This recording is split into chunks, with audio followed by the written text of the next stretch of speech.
El placer de compartir con Monseñor Ricardo Valenzuela, y en momentos cruciales de definición siempre dice él que en último momento se hacen ajustes importantes a varios de los aspectos que tiene que ver ya con la misa central del 8 de diciembre. Monseñor, gracias por estar con nosotros, por hacerte ese tiempo en este momento complicado, supone uno en la agenda. ¿Cómo estás, Monseñor? Hola, ¿qué tal, Santiago? Y con mucho gusto también venía a compartir contigo. Y efectivamente se acercan las horas y bueno, hay que ir ultimando detalles que son sumamente importantes para que no nos sorprenda de repente. Y estamos trabajando en eso. Sobre todo esta tarde, sí, estamos trabajando precisamente, porque después ya viene la misa y luego la pequeña serenata probablemente, y bueno, después ya hay que descansar para amanecer bien al día siguiente. Me decías, Monseñor, que cuesta un poco a veces dimensionar en lo previo la cantidad de gente, porque tu rutina es más de oficina o de quizá trabajar dentro de la basílica, lo que te impide poder ver lo que está sucediendo afuera. Pero de la expectativa original de 4 millones de personas que lleguen aquí a cada cupé, ¿eso sube, baja, se mantiene con esta temperatura, este calor que estamos teniendo? Mira, yo te digo, yo creo que a nosotros ya se superó la expectativa, ¿no? Yo creo que va a ser más de 4 millones de todas las personas. Es impresionante la cantidad de gente que ya vinieron antes, ¿no? En ese lapso de un mes, más de 4 millones ya ha pasado. Es impresionante la cantidad de gente. Y vamos a ver ahora esta noche y mañana, es el momento clave durante la medianoche, es cuando esto se llena, se queda repleto realmente. Podríamos decir hasta incluso como que colapsa toda una ciudad. Y la ciudad queda tan chiquitita que prácticamente es una pequeña villa que no puede contener esta marea de gente que vienen aquí a rendirle el homenaje que se le debe a la madre, ¿no? Que vienen por diversas razones, y hay justas razones realmente del por qué vienen acá a agradecer a la Virgen, especialmente aquellos quienes le han perdido a un ser querido. Ya algunos que se han enojado con Dios en un principio, ahora ya se encuentran en otro plano, ¿no? En una reconciliación de pedir perdón. Señor, tú le elegiste a Él para que esté ya contigo disfrutando, mientras yo tengo que seguir todavía caminando, luchando, ¿no? Después están aquellos quienes se salvaron milagrosamente incluso del COVID. Y ellos también vienen a darle gracias a Dios porque reconocen de que Dios les dio otra oportunidad para hacer muchas otras cosas, y mejor y sin perder tiempo ni desperdiciar en tonterías. ¿En qué difieren las sensaciones que tiene un hombre de iglesia, un hombre de fe, que encabeza nada más y nada menos que todo lo que tiene que ver con cada cupé, de aquello que fue la pandemia, recorriendo con una explanada absolutamente vacía a este marco de nuevo? No sé si la analogía de un jugador que está en un estadio repleto versus un estadio vacío puede hacerse, pero ¿cuál es la sensación de Monseñor Valenzuela?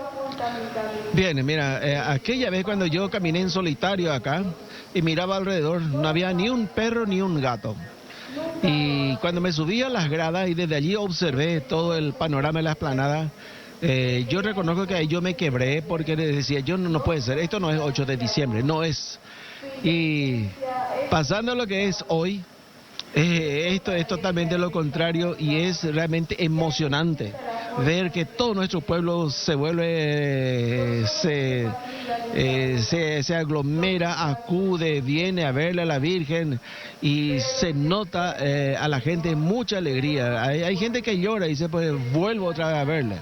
Esta mañana temprano me encontré con una señora que llegó de España después de 9 años. Y bueno, y ella pensaba y hablaba un ratito y ya empezaba a lagrimear otra vez. Estaba demasiado emocionada. Después de 9 años vuelvo otra vez a ver lo que es esto, y no puedo contener la emoción. Y su mamá le miraba también. Y bueno, y así hay mucha gente. Cuando uno se fija detenidamente, mira los rostros, ve que hay una cantidad de gente que están llorando, lloran. Bueno, no sabemos qué tienen en su interior, pero algo han de tener, ¿no? Y bueno, eso está significando que el hecho de venir acá está significando algo demasiado importante, que le tocó una fibra íntima de su ser. Algún querido, un recuerdo, un favor, un milagro, no sabemos, pero para esa persona sí es muy importante. Y para mí, por ejemplo, estar al frente de esto y ver eso me llena mucho, y digo, Esto le debemos a Dios realmente que nos haya regalado la veneración de una Virgen como es la Virgen de Caacupé, que formó parte de nuestra historia. Son 400 años ya que estamos viviendo nosotros eso y bueno, nunca se interrumpió. Monseñor, ¿cuál es hoy el desafío más importante que tiene la Iglesia? Porque los desafíos van cambiando dependiendo de las circunstancias que vive un país, de las circunstancias, las preocupaciones, las angustias que pueda tener una sociedad, las tensiones mismas de la sociedad. Hoy, ¿cuál es el desafío más importante que tiene la Iglesia Católica? Bueno, es difícil decirte exactamente esto, ¿no? Porque es un conjunto, es una coyuntura bastante compleja, ¿no? Y la economía, el desarrollo, el progreso, el trabajo, la salud, no sabe cuál es. Pero ahí, si en la coyuntura vemos nosotros que es lo importante, es la política. Y en este momento, las próximas elecciones que vamos a tener, la capacidad de saber elegir los hombres oportunos para esta ocasión, esta circunstancia que nuestro pueblo necesita, para levantar la moral del pueblo, para levantar la dignidad de los paraguayos, de los compatriotas, y sobre todo ese patriotismo que necesitamos de cara al exterior. Los desafíos grandes, como por ejemplo, rever el Tratado de Itaipú, que es un desafío muy grande, porque acá no jugamos a todo o nada. Y bueno, ¿quiénes son los hombres que van a llevar adelante todo esto? ¡Qué gran desafío! Bueno, y así muchas cosas que los próximos gobernantes tienen que ver, pero a fondo, esta situación. De ahí que nos jugamos todo en estos momentos, la parte política, y no podemos desentendernos de eso, porque ahí nos jugamos todo el país, no es solamente un sector, sino todo el país. Elegir al hombre oportuno significa elegir qué cualidades, independientemente al nombre. ¿Cuál es la cualidad que tiene que tener el próximo gobernante y que la gente tiene que observar diciendo Agenduma Coripa y Valenzuela GI, estas son las cualidades que hay que ver en el próximo que pretenda gobernar el país? Bueno, yo te voy a decir que lo que yo veo en lo profundo de la persona, no ya ver las cosas superficiales, digamos, que rodean más a la persona. Te digo, por ejemplo, primero, la autenticidad que tiene que tener la persona, si no, no vamos a ver. Segundo, la integridad. Es decir, que sea coherente, pensamiento, su diálogo, su discurso y su actuar, su accionar. Tiene que coincidir para que él tenga esa fortaleza y sea un líder íntegro, que es lo que necesitamos de este momento. Tercero, tiene que ser honrado y honesto, cabal. Porque en este momento esa es la falla más grande que encontramos en muchas de nuestras autoridades, la deshonestidad, la falta de honra. Y lo cuarto sería la disponibilidad total para el servicio. Ya mucha gente dice, estoy cansado de que esta gente venga a decirme discurso, me promete muchas cosas y en 5 años ni siquiera se acercó a mí, ni siquiera se acercó a nosotros, ni siquiera vino a mi ciudad. Entonces, la disponibilidad al servicio es sumamente importante.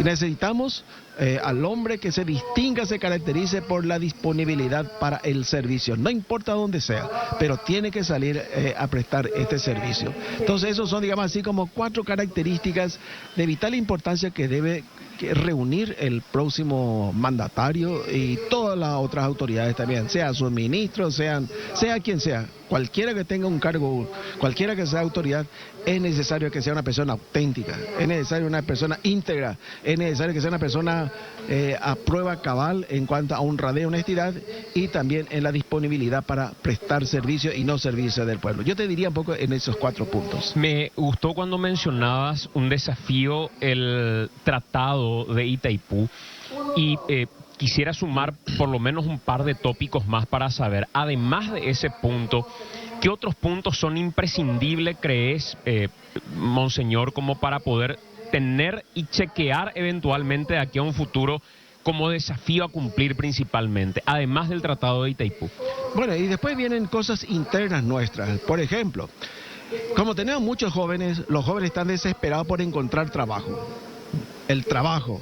buscar que vengan inversiones, que pueda crear fuentes de trabajo, que eso es sumamente importante para nuestros jóvenes, porque nuestros jóvenes están desesperados por querer trabajar.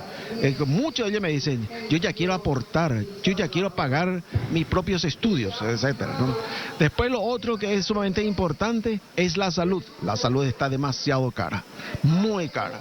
Y tenemos que tratar de encontrar caminos a que la salud sea más barata y esté al alcance de la gente. Por eso se desesperan y van al IPS y quieren entrar de cualquier manera a meterle a su enfermo allí porque no tiene otro recurso. Ir a privados es imposible. Y bueno, entonces estamos viendo también eso. Bueno, y así trabajo, después el interior, fortalecer la agronomía, la agricultura, de manera que también ellos puedan activar y moverse. Me estoy refiriendo a la gente sencilla, no a los grandes productores, a la gente sencilla, que tenga la posibilidad de vender sus productos y contrarrestar el contrabando, que siempre eso es lo que le hace daño. Bueno, eso sería un poco así la parte interior nuestra, que es necesario hacer frente para poder que a todo nuestro pueblo, a todos los habitantes, de alguna manera algo le alcance. Porque no podemos pensar solamente en lo macro, sino en lo micro también, que es sumamente importante en Santiago. Generalmente, Monseñor, tenemos mucha curiosidad por saber qué va a decir este año la carta de Monseñor Valenzuela. Pero yo quiero mirar para atrás, que es un ejercicio que no hacemos muy habitualmente. Un año después, saber respecto a la carta anterior si se cumplió o no se cumplió con lo que se pretendía, con lo que se observaba o se señalaba. Un año después de aquella última carta, ¿cuál es tu sensación hoy? ¿Hubo un avance o la clase política en general siguió transitando por esos mismos caminos que fueron señalados como caminos lamentables? Bueno, aquí es importante señalar lo siguiente, Santiago. Cuando yo preparo una carta, es diferente a lo que es una homilía. La homilía es iluminar al pueblo a la luz de la palabra de Dios. ¿Para qué? Para que esa palabra de Dios te ayude a hacer un buen juicio preciso, exacto. ¿Para qué? Para que tu actuar sea coherente y se logre el cambio. ¿A qué cosa? A esa realidad que estamos viendo nosotros y que tiene sus pros y tiene sus muchas contras también, ¿no? Bueno, la carta es recoger todas las inquietudes y las grandes preocupaciones que la gente tiene y me dice, Monseñor, acá te presento esto, quiero que diga esto el 8 de diciembre. Y esas son las presiones que yo tengo, por eso salió lo de la carta. Entonces, mirar, porque allí es increíble la cantidad de propuestas que hay. Y tengo que yo seleccionar qué es lo más apremiante y eso es lo que yo voy tomando para ver si se puede dar una respuesta. Bueno, entre lo del año pasado y este año hay una situación muy particular que no hace fácil evaluar. Bueno, al principio uno puede ver, bueno, estamos viendo esto, pero a partir de agosto o antes, julio tal vez, empezamos a entrar en una carrera electoralista. Ahí todos ya se olvidan porque se juegan otra cosa, no el país, sino el posible cargo, el posible puesto, el posible, bueno, ingreso, trabajo, y bueno, y se juegan esas cosas, un inmediatismo que se olvida, ¿no? Hasta a veces incluso el primer magistrado cae también en esa tentación, ¿no? De ver y bueno, y eso es lo que tenemos. Entonces, ahí es difícil evaluar, sobre todo el de este año. Porque a lo mejor 5 o 6 meses hasta ahí se pudo a lo mejor ver, controlar, seguir. Y bueno, y ahora viene el electoralito, eso apagó todo. Menguó todo y miran otras cosas. Bueno, entonces estamos en esa situación y bueno, tenemos que esperar otra vez, pero de todas maneras, si yo hago la carta ahora va a ser para lanzar propuestas para los nuevos candidatos que están para ser electos, que ellos tengan en cuenta esos puntos de manera que les pueda servir como propuesta para presentar después, que son sumamente importantes también para prestar un buen servicio al país. Monseñor, en los momentos de enfrentamiento extremo, de fuego cruzado, de tensiones muy presentes, la Iglesia siempre suele ser un punto intermedio de paz, de conversación, de negociación. Hoy la sociedad, la sensación que queda es que está en un punto de tensión respecto a esto que denominan la transformación educativa. Me resisto a creer que no exista una posibilidad de diálogo donde se entienda las necesidades de la educación por un lado y por el otro lado ese afán de la Iglesia, que me parece correcto, de poner en debate lo que tiene que ver con la familia. ¿Cuál es la posición de Monseñor Valenzuela ante esos puntos de tensión hoy donde incluso la Iglesia parece estar jugando un partido muy importante?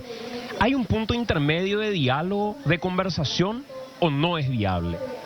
Bueno, siempre cuando hay tensión hay que tratar de buscar camino de solución. Pues nosotros no estamos hechos para ir al suicidio. Tenemos que encontrar. Decía el Papa Pablo VI, hoy santo, decía él: nunca te canses de dialogar. Nunca, nunca. Dialogar, que en algún momento se va a encontrar. Lo que no tenés que hacer es desistir a primera. En estos momentos estamos pasando por un momento de mucha confusión. Se confunden tantas cosas que se mezclan, y cuando las cosas están mezcladas, no hay que discutir, debatir mucho, hay que ir buscando, mirando para tratar de encontrar, como dice el Señor Jesús, puso un lindo ejemplo de aquel hombre sembrador que sembró buen trigo, dice, pero mientras él se fue a dormir, a la siesta vino el enemigo y sembró cizaña, y dice, y crecieron los dos juntos. Entonces, dice, voy a recoger ahora entonces. No, dice, porque podés con el trigo, con la cizaña, podés arrancar también trigo. Dejar que crezcan los dos y con el tiempo se va viendo para ir sacando y así recuperar. Eso significa que tenés que tener paciencia, tenés que ir dialogando para ir viendo y discernir. Eso es lo que hace falta hacer. Porque no es bueno tomar decisiones de buena primera, excepto cuando te encuentres entre la espada y la pared. Entonces, mirar, y ahora es un tiempo de mucha confusión. Vos te das cuenta cómo hay tanta violencia. Y para mí, por ejemplo, es una inquietud y una intriga. Bueno, la violencia que existe en la cancha de fútbol, ya sabemos, siempre se dan. Termina antes o durante, y bueno, siempre hay. Pero ahora empieza a haber en los torneos de básquetbol. Nunca se dio esto. Y el torneo de básquet es un torneo, digamos así, es un deporte culto, es un deporte fino, delicado. Digo, ¿cómo va a entrar ahí la violencia así de este tipo, igual que el fútbol? Digo, no, esto ya va para mal, acá y algo que no está funcionando. Y eso es lo que hay que mirar un poco ahora. Y yo creo que no solamente aquí en Paraguay, creo que en otros países también están sucediendo cosas muy raras. Entonces tenemos que mirar, saber observar y discernir a ver qué es lo que está produciendo esto. Bueno, y yo creo que estamos en eso. Entonces, de momento sí me decís, bueno, vamos a mirar qué es lo que dice la Constitución Nacional, y a partir de ahí vamos a empezar ahí estudiando un poco todo, para no tomar pequeñas cosas y nos equivocamos. Vamos a lo principal, vamos a la raíz, al tronco principal, vamos a la Constitución Nacional, y ahí vamos a empezar a mirar y a ver un poco, y así vamos a ir acertando otra vez y recuperando nuestras fuerzas y nuestro norte. O sea, no es momento de posiciones quizás radicales, en lugar de esperar que pase ese temporal, como decías, y empezar a ver que algún punto intermedio podría llegar a existir. No, y por supuesto, siempre hay que ser prudente, y la prudencia es sumamente importante, ¿no?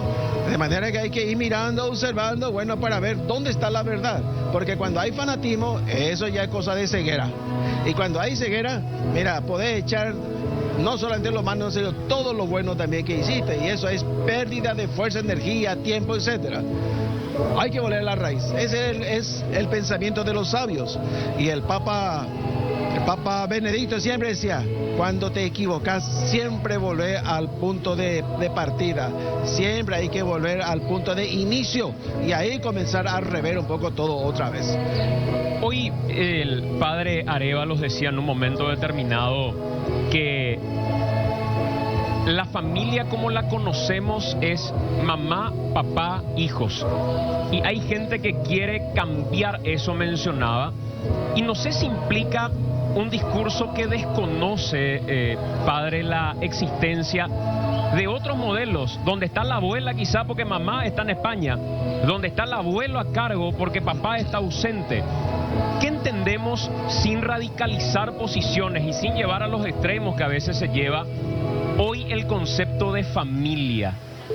desde la perspectiva de un hombre que está cerca de la gente y que conoce esa composición que a veces no es la deseada, la que pretendemos, es la que es. Sí, bueno, y como te dije, también tenemos que volver siempre al principio, ¿no? Yo le digo a la gente, bueno, cuando ustedes tienen duda, vayan al libro del Génesis, ¿qué dice allí, no? Y bueno, dice la creación, Dios les hizo varón y mujer los creó, dice. Y bueno, y el Señor les bendijo. Y le dijo, vayan y tengan hijos. Y por último, dijo, vayan y dominen la tierra. Bueno, y a partir de ahí entonces uno va viendo y va sintiendo dentro de su interior que va haciendo bien las cosas. Después pueden aparecer cosas raras, pero hay que tener en cuenta también que pueden aparecer, como de hecho por allí puede darse, aparecen modas. Las modas siempre son una tormenta del momento, pero en esa tormenta arrastra todo y bueno, y te puede llevar muchas cosas buenas. Puede llevar a tus hijos de adolescente, de joven, ya o de edad, pero pasa la tormenta y ya todo vuelve a la calma y uno mira y vos te pones a fijar que lo que te dejó fueron secuelas, hijos heridos o parientes que quedaron con graves heridas, etcétera.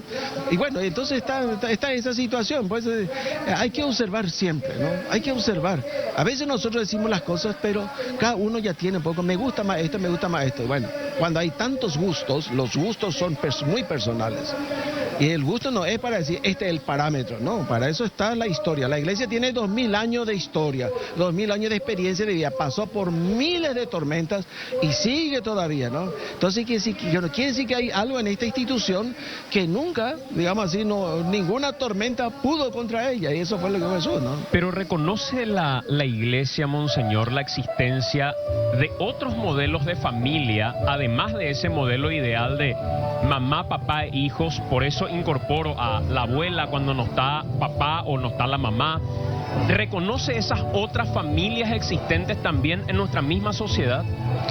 Vos me estás diciendo, por ejemplo, a la ausencia de un miembro, de verdad, por supuesto, de eso tenemos mucho. Acordate, por ejemplo, lo que fue en los inicios, después de la guerra de la Triple Alianza, de 1 millón casi que éramos antes de la guerra, 1865. 1870 quedaron prácticamente entre 180 a 200.000 nada más, de los cuales el 80% eran todas mujeres y el resto era entre adultos, niños y adolescentes y mutilados. Bueno, ¿cómo comenzar a repoblar? Las mujeres tomaron ahí la iniciativa y ¿qué hicieron?